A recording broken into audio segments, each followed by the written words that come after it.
Chapter 6: Cars. For most people, a car is their first major purchase. It may also be the first time they get introduced to credit and use a loan to make a purchase. Unfortunately, it can also be one of their first financial mistakes. In this chapter, we are going to discuss things to consider when buying a car, especially if you plan on financing the car and maintaining a car payment.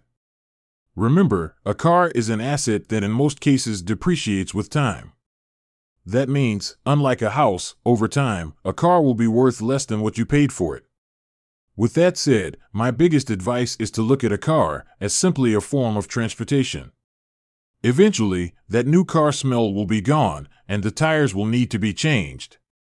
However, the car payment will still need to be paid. There is nothing worse than making payments on a car that's broken down, needs repair, or has lost its excitement to drive.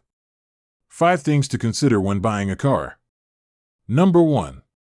Lifestyle. People buy cars for a number of reasons.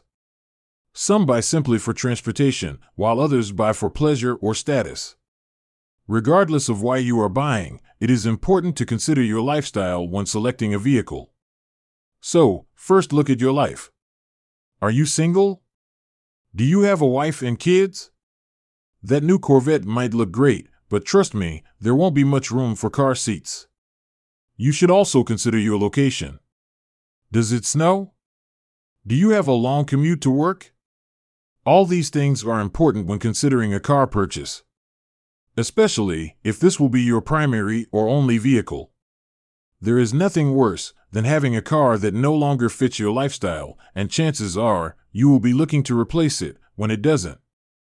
Number 2. New or used. The second thing to consider when buying a car is should you buy a new or used vehicle. My personal preference is to always buy used. That is because buying a used car is typically the least expensive option, and you tend to get more car for your money. You also avoid a large portion of the depreciation that comes with new cars.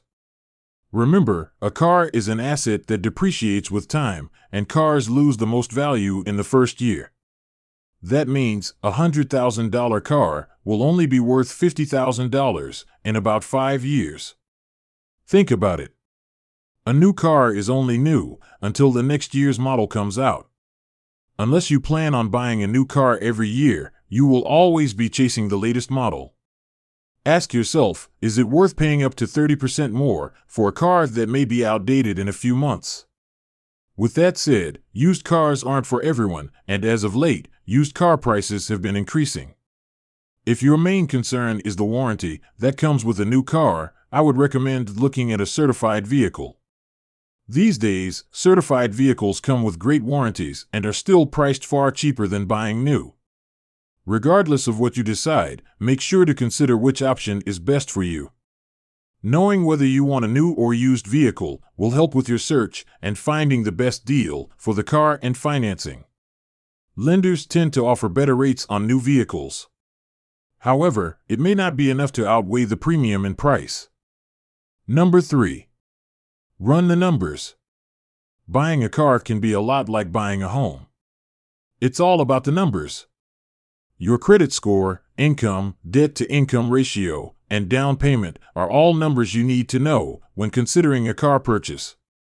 So, make sure you know this information and run the numbers before you go to the dealership. Once you get an idea of the type of vehicle you want and its price, I would recommend using a payment calculator to get an estimate of the monthly payment. You should be able to make this monthly payment comfortably. A common guideline people use is the 24-10 rule. The 24-10 rule says, with a 20% down payment on a 4-year car loan, you should spend no more than 10% of your monthly income. Again, this is just a guideline and might not work for everyone. However, I would recommend finding a less expensive vehicle before taking on a high car note. Trust me, the dealership will have no problem signing you up for a high car note, but won't help if you can't make the payment. Number 4. License, insurance, and registration. Every driver needs a license, and every vehicle requires insurance and registration.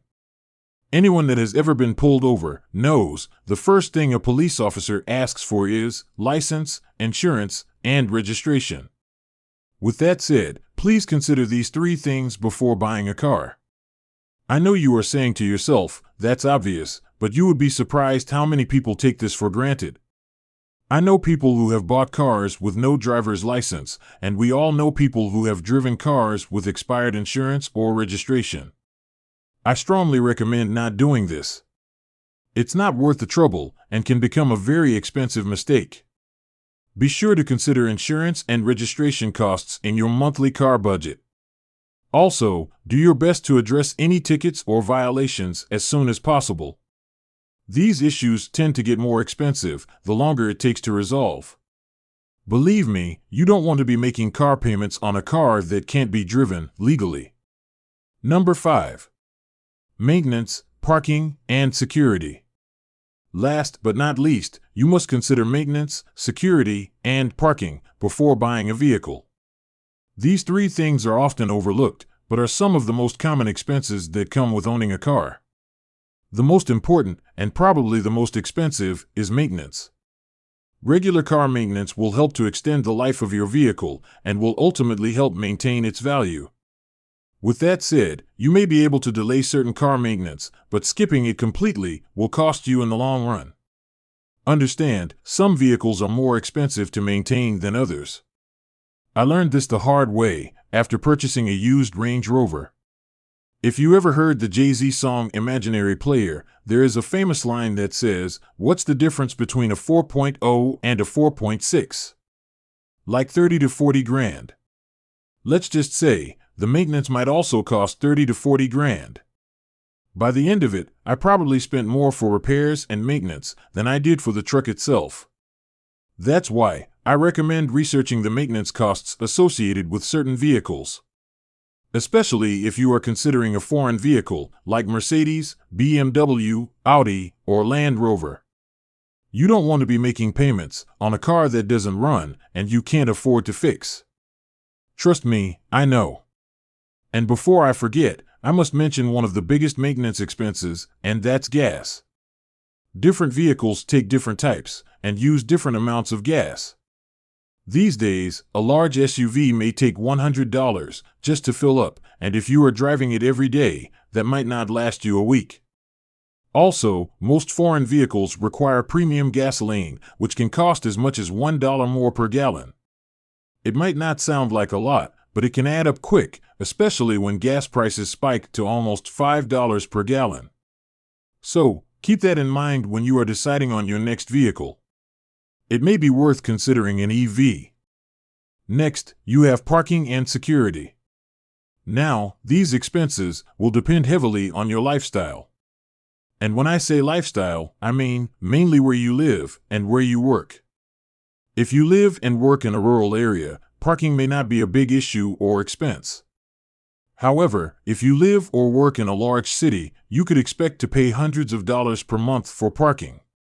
It is not uncommon for apartments in the city to charge over $300 per month for an assigned parking space. Assigned parking in an office building could cost about the same. You can see how monthly parking expenses can add up quickly, and who wants to be paying more for parking than they do for the car itself. Regardless, make sure you consider your parking options when deciding to buy a car. Parking your car in the wrong place or not having the correct parking pass can lead to your car getting towed. And trust me, getting your car towed is one of the worst car ownership experiences there is. Not to mention, getting your car back is not cheap. Next, we can't talk about parking without mentioning parking tickets. Every car owner I know has gotten at least one parking ticket. Parking tickets can be a real headache, not to mention expensive. My advice, always pay the meter, only park where it's legal, and if you get a ticket, pay it. Parking ticket fines normally double after a couple weeks, and too many unpaid tickets can lead to your car getting booted and/or towed. The last thing to consider is security. Now, depending on your parking options, the security of your vehicle may not be an issue. For example, if you park your vehicle in a garage at your home, chances are your vehicle will be safe. However, parking at your apartment complex might make your vehicle an easy target. The bottom line is, no matter where you park, if you have something a thief wants, they are going to do their best to steal it. So, it is your job to stop them, or at least deter them. That said, I would recommend getting an alarm, installing wheel locks, and never keep any valuables in your car. You should also research what cars are most vulnerable. Thieves like to target specific cars. Recently, it was discovered that Kias and Hyundais were being stolen using a USB cord, causing thefts of these vehicles to spike upwards of 800% in some areas. All because the vehicles did not have sufficient security features. So, before you go buy that Hyundai, Kia, or even that Dodge Hellcat, understand it could make you a target. Replacing a set of tires and rims could be thousands of dollars, and even worse, being carjacked could cost you your life. Keep this in mind when selecting a vehicle and always have a plan to protect it. Buying a car. Buying a car can be a challenge, especially if you plan on purchasing from a dealer. Car salesmen don't always have the best reputation, and as a buyer, you always want to get the best deal. In this section, we will discuss some important steps to take once you have decided to purchase a vehicle. We will also discuss tips for negotiating with car salesmen. For most people, a car is a major purchase and one you will have to live with for several years. Following these tips will ensure you buy with confidence and help to avoid buyer's remorse. Do your research. In today's car market, the most important thing you can do when buying a car is to do your research. The internet has changed the car market and made it easier to find the car you want at the best price. However, before you can begin your research, we recommend you review the 5 things to consider when buying a car, discussed earlier in this chapter. This will help you narrow down your list of prospective vehicles. Remember, it's a waste of time to research sports cars when you really need an SUV. So don't get your hopes up searching for BMWs when you can only afford a Nissan. Once you've settled on a few car candidates, it's time to start your research. The first thing you can do is go to a site like cargurus.com or autotrader.com. Next, enter the make and model of the cars you are interested in and get an idea of what they are selling for. Once you have the estimated cost, it is time to run the numbers. You can use the 24-10 rule to get an idea of how much the car will cost you and its affordability. Most sites also have payment calculators that will help you run the numbers and get an estimated monthly payment. Don't forget to consider insurance and parking as a part of your monthly expenses. After you have found a vehicle that fits your needs and that you can comfortably afford, it's time to research the car's reliability. This could be as simple as Googling the car's make and model, followed by the word reliability. The internet is full of car reviews, and it should be easy to find one for the vehicle you are interested in. You should look for any glaring issues, like recalls or a large volume of customer complaints. Now would also be the time to investigate the maintenance costs associated with the vehicle. I also recommend researching how close the nearest dealership is to where you live. All maintenance doesn't have to be done at the dealership, but certain recalls may require the work be done by a dealer. If the nearest dealership is far from where you live, or in a completely different city, it could become difficult to get the vehicle repaired. I remember having to have my Range Rover I mentioned earlier towed to a city an hour away because that was the closest dealership and the only place that could do the work. Always keep this in mind when researching a vehicle for purchase. At this point, you should have a short list of potential vehicles. So if you haven't already, now would be a good time to start test driving vehicles from your list. But be careful when going to test drive a vehicle. Depending on the dealership, you might run into a salesperson trying to pressure you to buy. That is why I recommend going somewhere like CarMax. They offer no haggle pricing, so it is more of a no-pressure environment. They also carry a wide range of vehicles for you to explore and compare. With that said, if you can't get to a CarMax and must go to a local dealer, just make sure you are clear that you are only looking and not ready to buy. Once you find a car you are interested in, make sure you inspect it thoroughly. Sit in it, and if you have someone with you, have them sit behind you. When my wife and I go car shopping, we bring the car seats to see how they will fit in the new vehicle. You would be surprised how many vehicles look big until you actually sit inside them. If after your initial review, the car still meets your needs, it's time to drive it. Try to get to a highway, or somewhere you can at least get to 60 miles per hour. Pay attention to the acceleration, handling, steering, and braking. Also drive with the radio off and the windows down. This will allow you to listen for any noises or issues. Once you get back to the lot, test out all the features, like the radio, navigation, heating, and cooling. If the car performs well, the next step is to give the keys back and leave the dealership. It is not time to buy. Go through this process with at least 3 vehicles. Compare the pros and cons of each and give yourself some time to decide.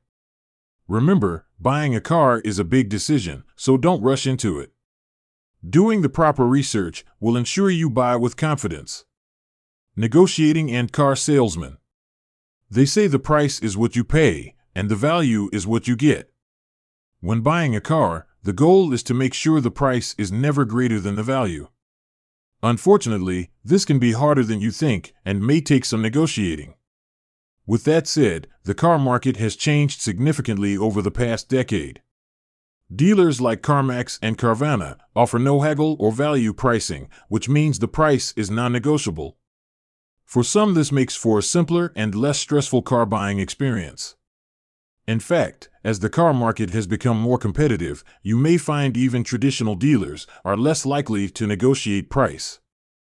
However, if you decide to try your hand at negotiating, there are certain rules you must follow.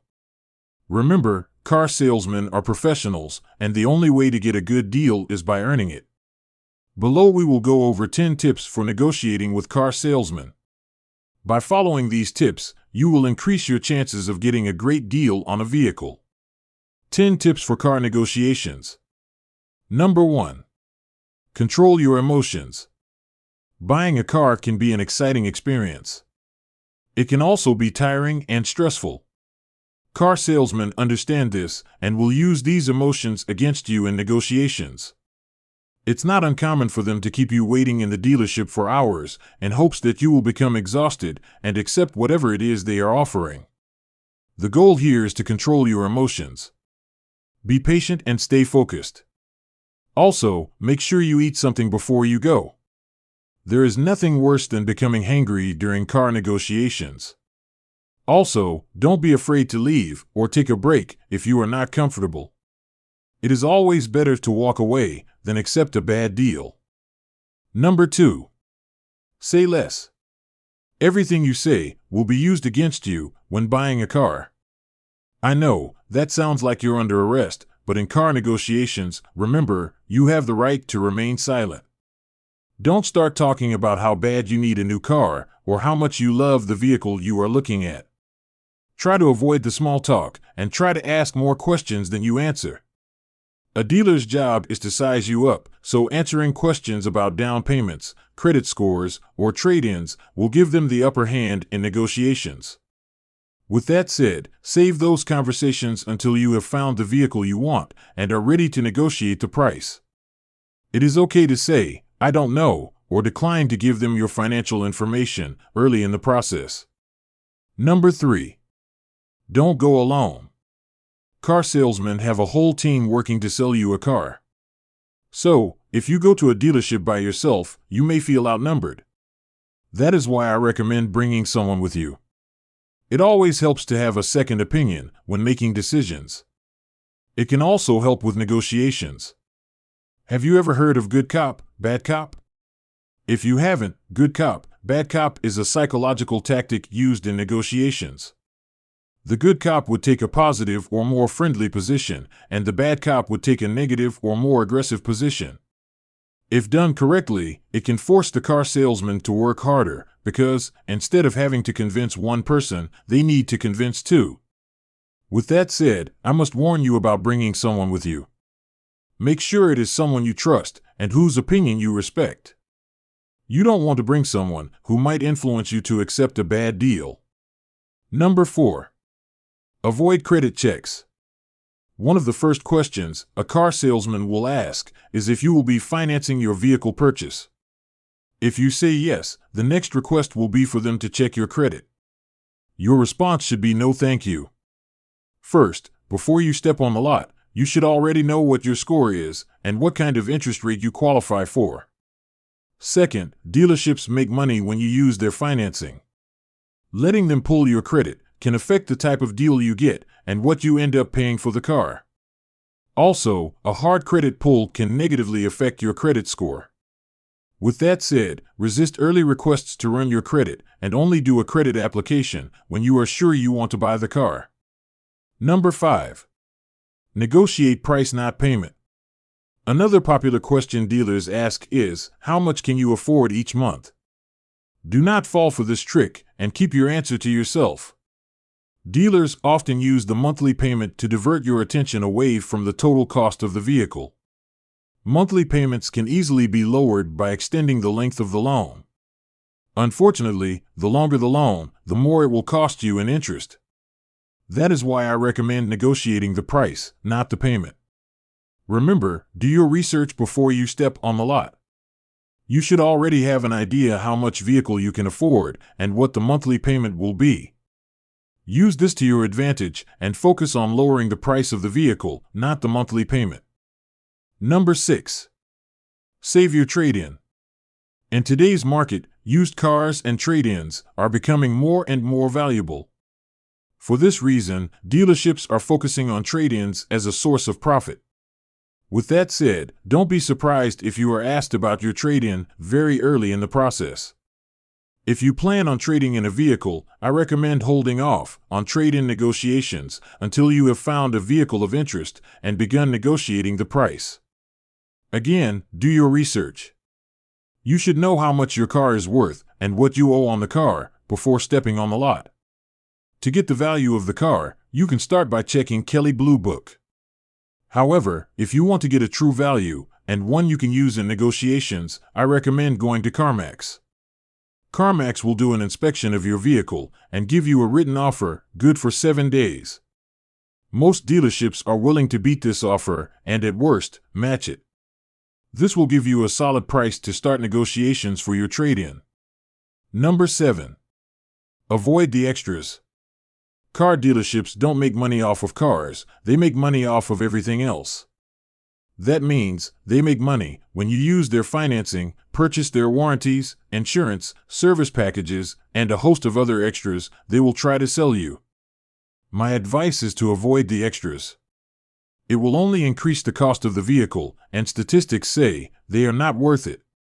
If you do decide to get a warranty, insurance, or other add-on, see if they can include it free of charge or at least at a discount. Number 8. Know your financing. It is important to know your financial position. We touched on this earlier when we discussed credit checks. Before you step on the lot, you should already know what your score is and what kind of interest rate you qualify for.